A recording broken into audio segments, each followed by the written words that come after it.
ሰው ምን አስተማረኝ መሰላችሁ? ማንም ሰው ያለ ምንም ምክንያት እንደማይወደኝ፣ ማንም ሰው እኔ የሆንኩትን እንደማይሆንልኝ፣ ማንም ሰው እኔ የተጨነቅኩትን ጭንቀት እንደማይጨነቅልኝ። በጣም የጸጸተኝን ደግሞ ልንገራችሁ። እስከዛሬ ያለ ምንም ምክንያት የሚወደኝን አለማወቄ፣ የሆንኩትንና ያለሁበትን ጭንቀት ለማን መናገር እንደነበረብኝ መርሳቴ። ብዙዎቻችሁ በእንደዚህ አይነት ስሜት ውስጥ ያላችሁ ይመስለኛል። ትልቁ ስህተታችን ምን መሰላችሁ?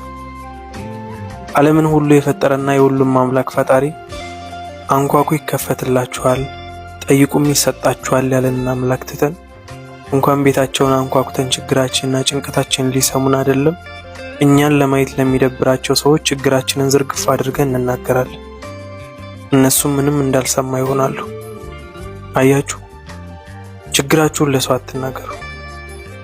ለፈጣሪ ንገሩትና አይቶ የሚረዳችሁን ሰው ይላክላችሁ። አመሰግናለሁ።